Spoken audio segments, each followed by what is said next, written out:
Hello, everyone, and welcome to the Time Is Now podcast. My name is Jody Albert Moss, and my guest is Piroska Bata. I've known Piroska for many years now. She's very interesting, and I'm going to turn it over to her to allow her to introduce herself. Piroska.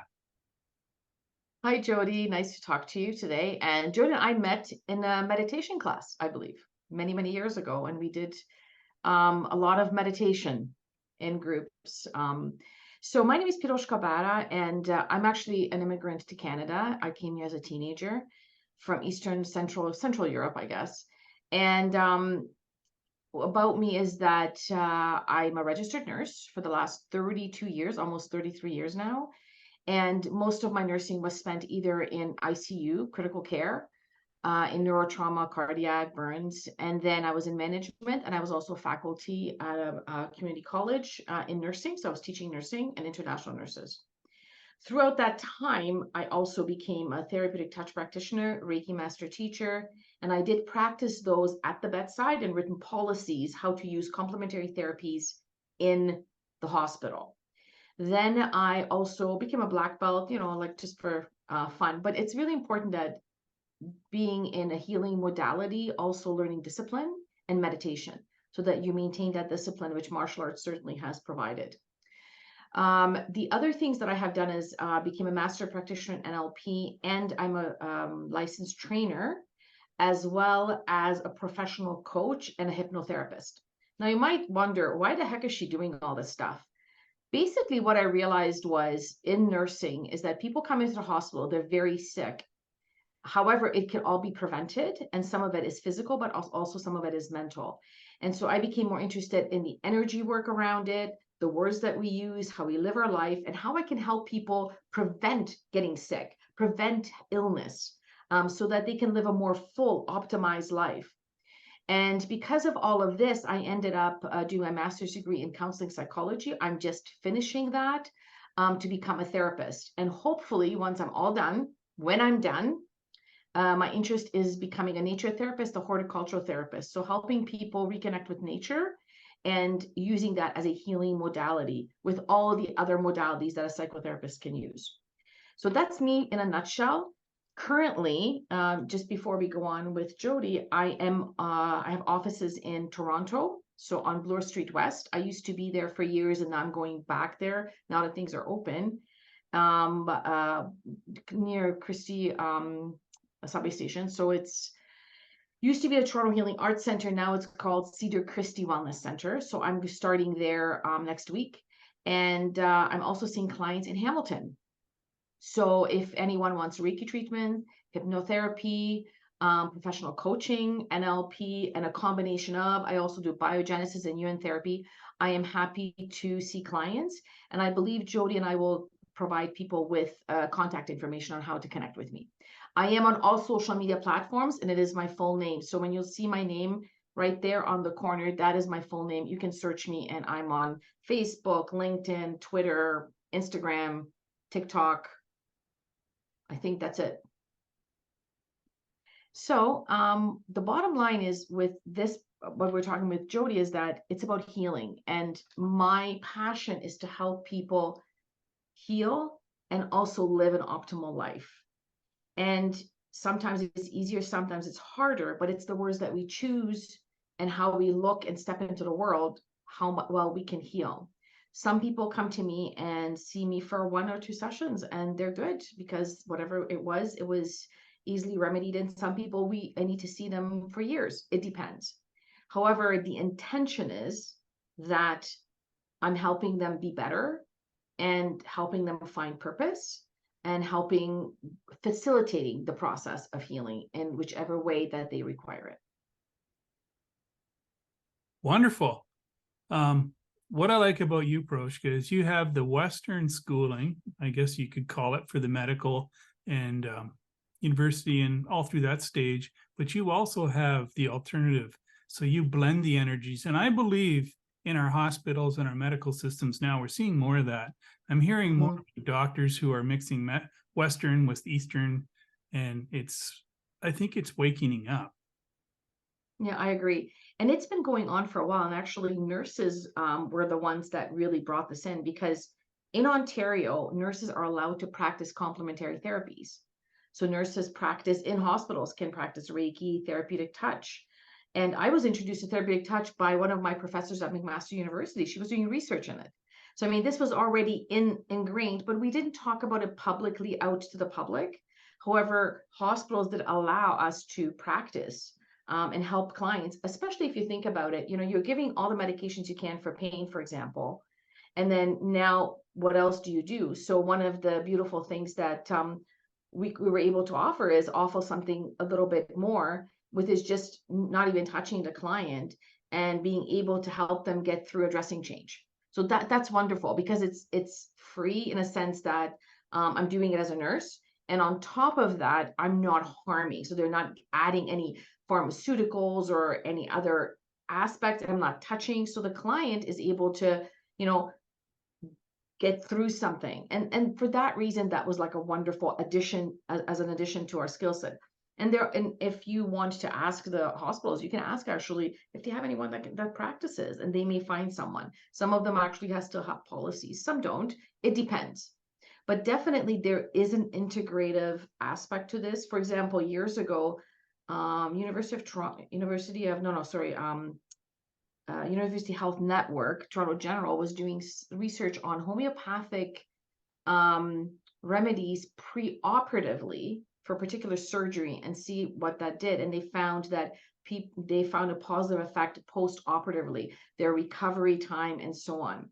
Even if you look at things like prayer, they did a study on open heart patients, 2 groups. This is double blind controlled, which is your best version of a study, and see what would happen to them post-operatively.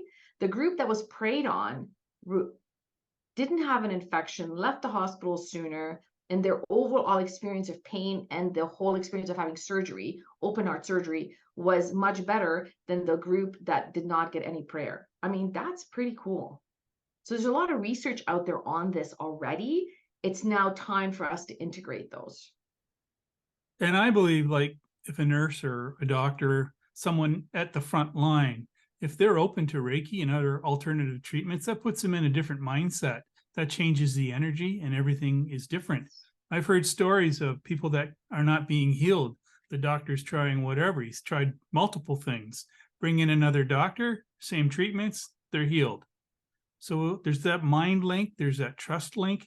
And I just believe people that are more open, it's like when I gather information, I don't like to get it all from one source. So if I'm trained as a medical practitioner and I can do some alternative stuff too, it just broadens your whole horizon, eh? Absolutely. And I have seen that happen at the bedside as well. And so, because we always work as a team. So as a team, we can recommend things. And sometimes I recommended stuff and the doctors are like, oh, well, can't hurt. So let's try it. And this is in intensive care. So these are really sick people. And so the thing is that this happens all the time. The thing is that we don't hear about it. And this is when I say miracles happen every day. We just don't call them miracles. Like you said, you can bring in one doctor and then another one, and they have different perspectives, or maybe they just tweak something and then it works. I remember one of the physicians we used to work with, I think he retired now, but he was lovely. And he said once, he said, Piroska, I learned something. And he was brilliant. He was named Doctor of the Year by the CPSO, and he was very smart. I mean, he did things that even the lab had to look stuff up, like what is he asking for? But he said, we've thrown everything at this patient, and then we just let this patient sit, like we just didn't know what else to do. And then he got better. And he said, one thing I've learned over these years, and this is someone who has a lot of wisdom of years, the body, sometimes if you just leave it alone, it actually will heal itself. And that is coming from somebody who is a specialist, who has done this and does all these tests and can write up drugs that people haven't even heard of. And yet he saw the wisdom that we have as human beings, as energetic beings, that we can facilitate everything up to a certain point, and then the body does, we let it can heal. And it's not just the physical healing. Let's talk about emotional. Let's talk about spiritual. Let's talk about body-mind connections, that we're realizing this does exist and it makes a big difference.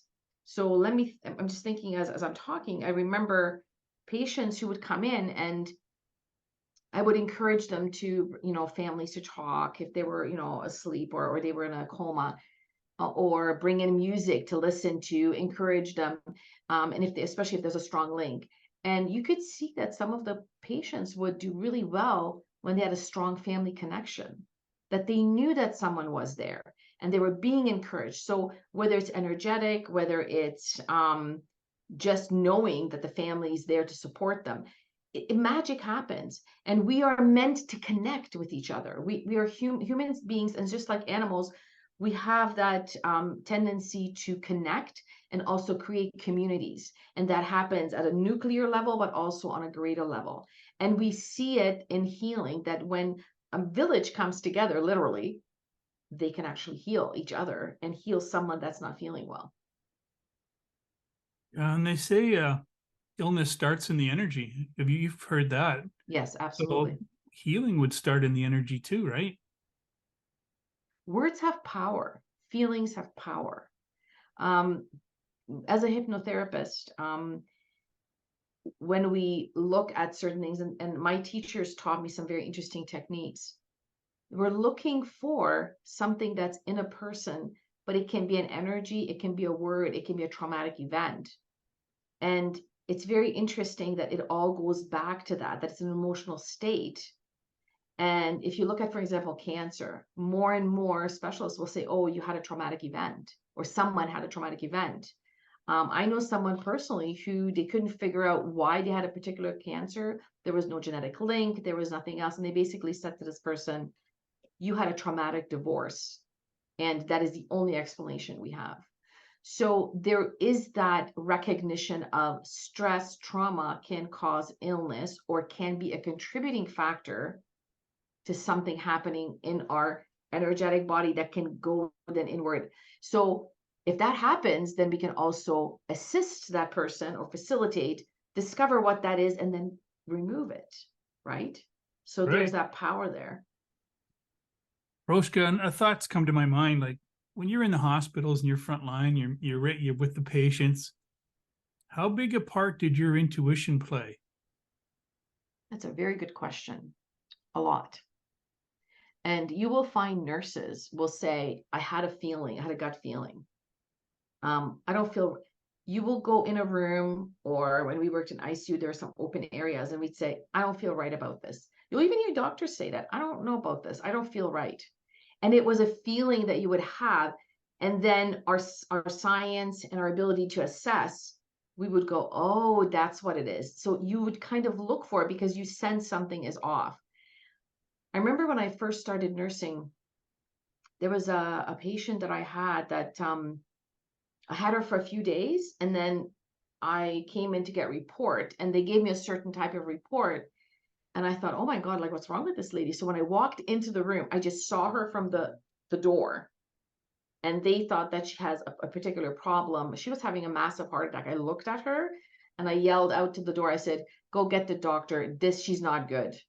So they missed, they thought and this was back in the days when they didn't really know yet that women tend to have gastric upset before they have a heart attack, or that can be a sign of.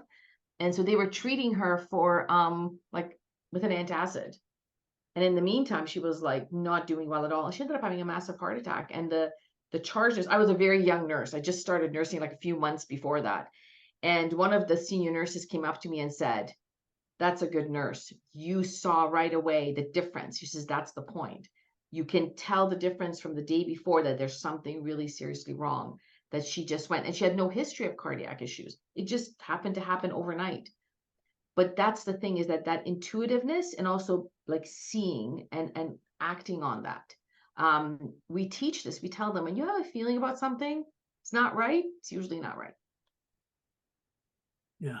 Roshka, can you tell us a little more about what services you'll offer? So the services that I do offer, so one of them is hypnotherapy, and it's called, when you do NLP, so neuro-linguistic programming, you also learn some trance states, which is getting to hypnosis. But then I separately took a hypnotherapy course, with an MD and an RN, husband-wife team in Oakville.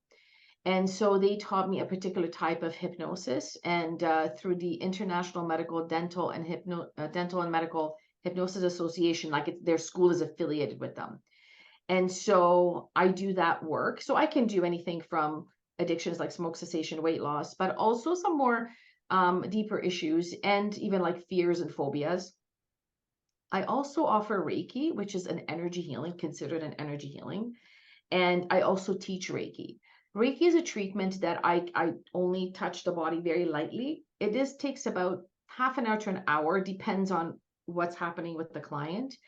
And that is both a treatment and assessment. So a lot of times people don't tell me much about themselves ahead of time. I usually, unless they have a specific item that they need to deal with, but usually I will find out what is happening to them. So I offer that treatment. Reiki is lovely. It's very relaxing. And also the energy that one gives goes to wherever it needs to go. And some of this is spiritual as well. And there's nothing wrong with being in the healthcare system and being spiritual, because spiritual is part of the human experience. So we deal with all aspects, and nurses and doctors do too. And then I also offer professional coaching. Now, professional coaching is a little bit different, where most of my coaching of recent has been, I'm coaching nurses to change their careers from working in the public sector, the public sector into the private sector. So they're interested in having their own business, whether it's RN health coaching, patient advocacy, foot care nursing, and how do they do that? How do they set it up? How do they figure out what they're going to do, and what courses they may need to take? But I also do life coaching, relationship coaching. I can also do coaching for students. So I have had students who had disabilities and had challenges with how to figure out their timing, what kind of learners they are. And so I've helped them with NLP and coaching. What else do I do? And I also offer different energy work like biogenesis, which is similar. There, basically what I found was most energy work is similar, but they have their own unique aspects. And this one is very unique because it's timed. So everything I do is 10 minutes this, 10 minutes this, 10 minutes this. That particular one works, it's very relaxing, but I can customize it to whatever the problem is. So if they have a specific problem, and it works really well for patients with neurodegenerative diseases, so Parkinson's, MS. I found MS clients actually can walk down the stairs easier after a treatment. So it's really good for musculoskeletal problems, but it can have any issues, any infections. I know of someone who had a really bad foot infection, and they were also on dialysis, had heart problems, and they wanted to cut her foot off, and they used this particular treatment modality, and they actually saved their foot. So it's really powerful stuff, and it's using energy work. But everybody has their preferences. So once patients come to me, I assess them, and we will discuss what combination works best, because sometimes we'll do some Reiki, and then we might do some coaching, or we might do some hypnotherapy. So it depends on what it is that their issues are, what they're trying to do. And of course I do right now counseling, but that's separate because I'm doing that as a clinical practicum. But soon later in the year, I will be doing that as a service as well. You mentioned hypnotherapy or Yes. Hypnosis. Yes. have you heard hypnosis? Have you heard of stories where people have not had anesthetics? They just get hypnotized. Yes. Oh, yes. Yeah. Is that a common thing? Well, it depends. So the ones that I know of that happened in Ontario, was one particular, this was one of our case studies that we had to study when I learned hypnosis. So there was a gentleman, I think he was an ear, nose, and throat, or an oral surgeon. He taught himself to self-hypnotize himself, and he did a gallbladder removal using self-hypnosis. And he actually healed. So the scar didn't look like a regular scar. It's as if the body didn't know that he even had surgery. It was very fascinating. There's Dr. Chong and Mrs. Chong wrote Dr. Dennis Chong and Jennifer K. Smith Chong wrote a book about this called Knife Without Pain. And there it's completely documented. And they were my teachers. And they actually taught us how to do, even like, for example, you can hypnotize someone that they don't feel their hand, like they just have no feeling. So it can be done. But that's something that has to be practiced, and and that takes time because it's not a one-time thing. So a lot of hypnotherapy, in order to get to a certain state to do treatments, it takes repeated appointments to get the client to a certain spot, and then once they get there, then you can actually do the treatment. So it depends on what the issue is. But yes, I have heard anesthesiologists actually learn how to do hypnosis so that they can hypnotize clients when they're going under. So for different reasons. And the reason this is really good is because there are some patients that can't be anesthetized, meaning they are so sick that if they are put under anesthetic, it might be hard on their heart or their kidneys, and or they have a combination of problems and with lungs and like cardiovascular problems or kidney disease, and they're really not good candidates for surgery. This can be a solution to that. So definitely it happens. The issue is that people don't hear about it is because it's done in a private setting, meaning we are governed by FIPA, and so we cannot disclose what we do to our clients. So a lot of things that are happening in healthcare, because you'd need to have their consent, or if you want to dissect something, if you give too much information about the patient, then legally you're not allowed to do that. Does that make sense? So Yeah. it's sort of, unless the person gives consent. So a lot of these things are not discussed openly because it's not something that's sort of medical, because it's more hypnosis. I mean, if you're talking hypnosis, I can tell you a really interesting story about, for example, past life regression. And most people think it's woo-woo, right? They think, oh, well, somebody invented it. Actually, it was invented by a psychiatrist by like almost by accident, because he was trying to help somebody with a really severe phobia. And so he tried many different modalities of psychotherapy, and he decided he was going to do some hypnosis. And during the hypnosis session, somehow this person ended up in a past life and recounted a traumatic event that created the trauma, that created the fear that she had in this life. And then the psychiatrist kind of went, whoa, what just happened? And so then they delved deeper into this, and he developed actually the first methodology of how to do past life regression. And people wouldn't know that unless you kind of educate that this is from a medical professional perspective versus a spiritual perspective. I think it's so important to educate people and share knowledge because, even myself, there's a lot of things I don't know. Like you touched on getting the patient to a point before to where they could be assisted or healed. Like we've talked, and healing is a lot the patient, but you have to get them in the right state. Is there something you could tell our listeners that, like you see a lot of people, so what's the issues? Like, is it stress? Is it diet? Is it the workplace? There's got to be some common. Well, one of the biggest problems is that so if you look at the grand scheme of things, when I look at it from an NLP, NSP perspective and psychological, a lot of traumatic and a lot of events actually happen in the first few years of life or up to 6 age or even in childhood. So a lot of trauma actually happens, and that becomes somehow twisted in the person, and that can create a fear or a phobia. It can create addictions or other ways to handle things. Some people tuck it away so much that it doesn't come out till later on in life. So some of it definitely can be attributed to a traumatic event. The other thing that's very common, and it's not traumatic necessarily, but all of us have been in a way programmed or have certain paradigms and blueprints about life, who we are, how we step into the world. And that starts at birth. So if you think about culturally, we all have a different cultural experience. That is part of our imprint on how we view the world. Same with religion or spirituality. Again, each person may have a very particular way of how they see the world, depending on their cultural and religious upbringing. It's neither right or wrong, it is. And sometimes, depending on their own perspective, it can get twisted and something can come out in a different way that is unexpected. And so I remember when we were studying for neurosemantic programming, we had to study actually logic and logical thinking versus junk logic or illogical thinking. And most of the everyday life is illogical thinking. So there's a whole study on this. And this is when you talk about critical thinking. How do you critically appraise a situation and use logic and reasoning on how to dissect something versus appeal to numbers, emotions? How many times do you hear, don't you agree with me that that's wrong?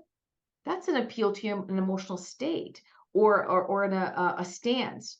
And if you don't have all the information, you can't say, well, I agree with you because I don't know.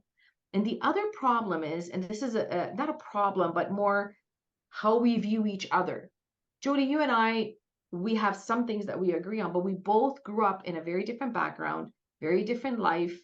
And our perceptions and our experiences are unique to ourselves. So your life, your world is your own unique universe. My life, my perceptions are my own unique universe. So if I'm going to do any kind of treatments, my job is to find out, how do you see the world from your eyes, not from my eyes? So this is where any kind of treatment modality, coaching, anything I do it with non-judgment, with compassion and kindness. I accept the person as they are in their perception, in their state, how they were raised, whatever their background is, because that is who they are, not where I am, because I'm in a different space. So when you do that, then you start to appreciate the wonderful tapestry of humanity, and you get to see everyone's point of view. That's where magic happens. That's where we get to, number one, we get to know each other, which is a beautiful thing, and connect. But also at the same time, as a therapist, as someone who is a coach or is a Reiki practitioner, I also get to see their perspective in life and their point of view. So I'm learning something as well. But in that healing connection, also now when I understand and appreciate where that comes from, I can actually help them. And that's where the magic happens. Yeah, I made a post a while ago. Some people received it well, and there was a lot of ego involved in it. And the post went like this, and this wasn't my knowledge. I think I read it somewhere, that we're responsible for our words, and not only speaking them, but how will someone else receive them and what will they think? Like, we have to be very mindful. Just speaking to what you spoke about, we're all in different cultures, we're all in different upbringings. So what's positive to me may not be positive to someone else. Absolutely. Yep. And one of the precepts, and this comes actually from NLP. So when I say something and when I am communicating and I'm attempting to get something across, what I get back is the meaning of that communication.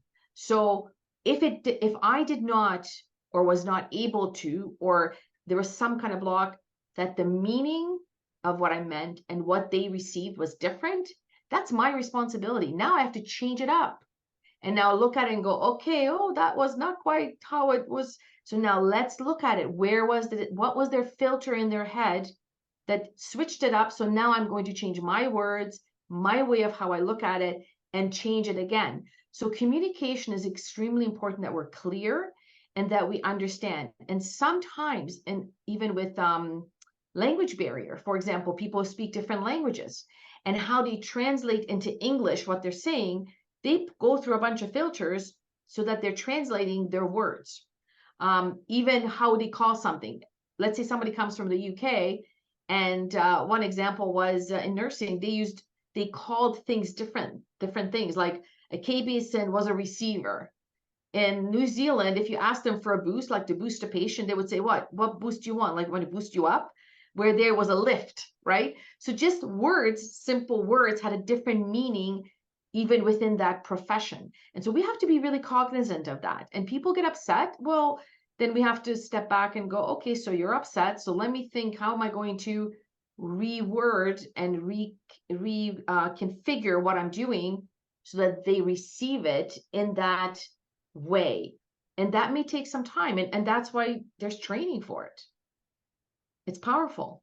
Yeah, it's very powerful. And as you're speaking again, more information is coming to me.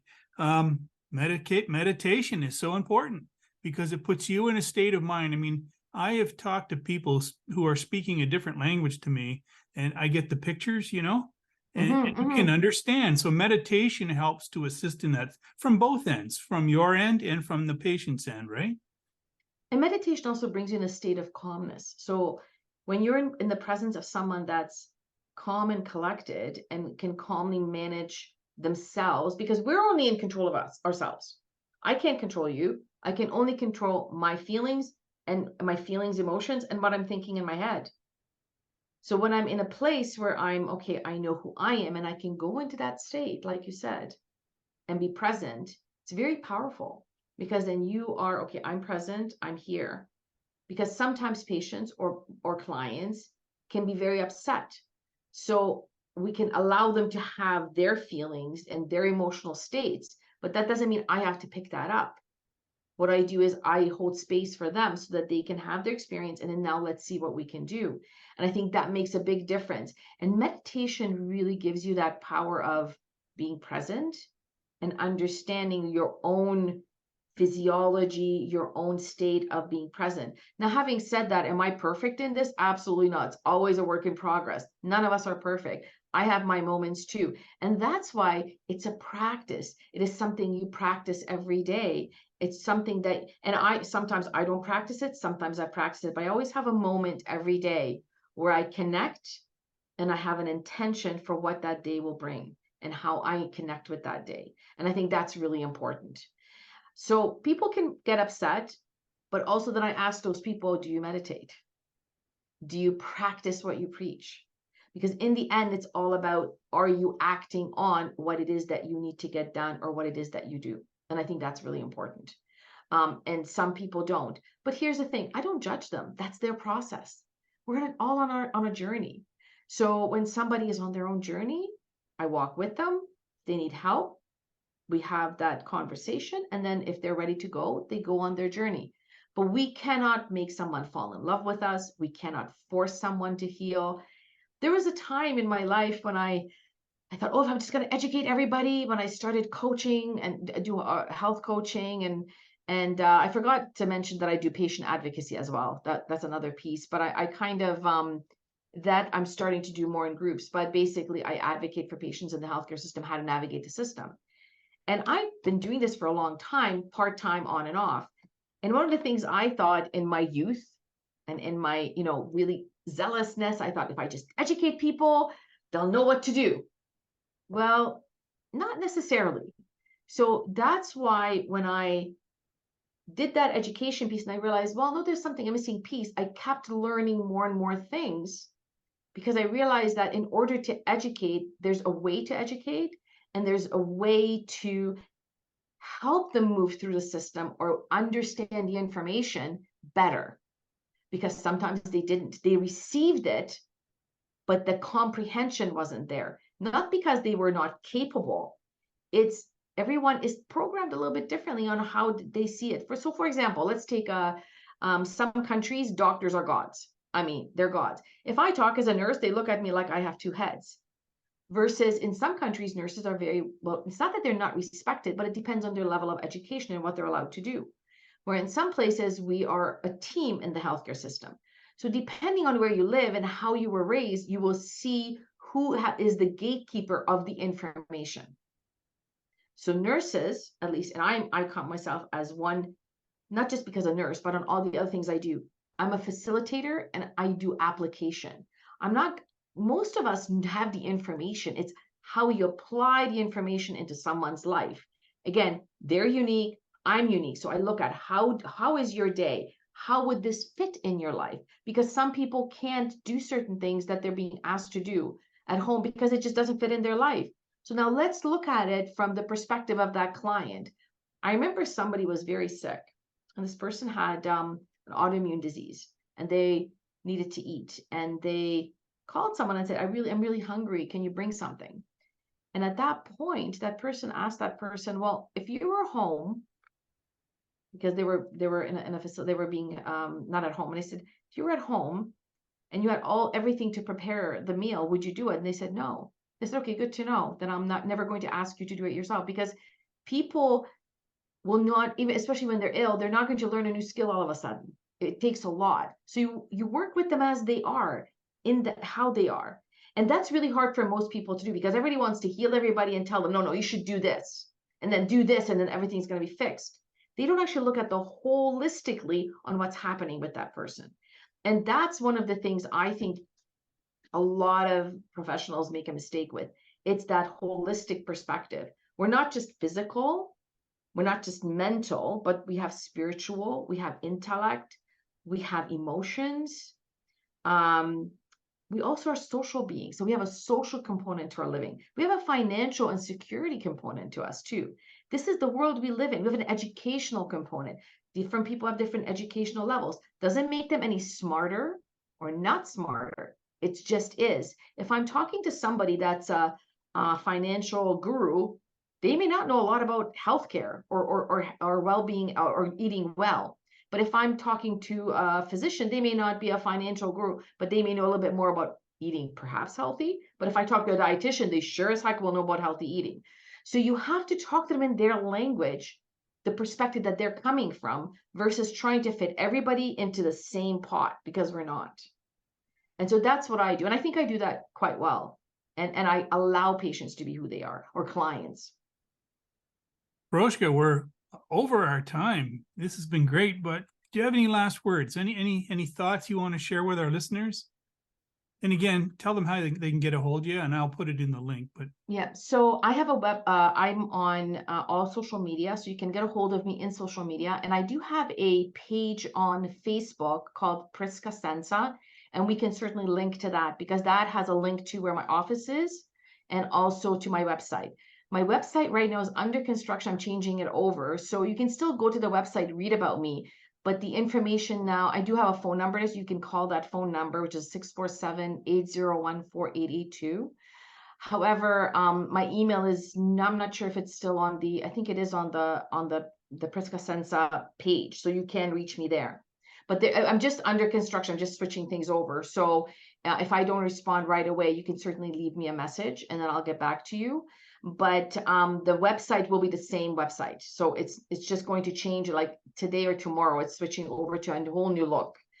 So it may not appear today, depending on when this podcast will be loaded up, but it may change. So you can get a hold of me on all the social media. You can follow me, you can friend me, connect with me. That's fine. And then I'm certainly happy to see people either in Toronto or in Hamilton. wonderful. Thank you, Piroska. Thank you. Thank you, everyone, for listening. This has been the Time Is Now podcast, and we look forward to sharing with you all again. Have a fantastic day. Bye-bye. Bye.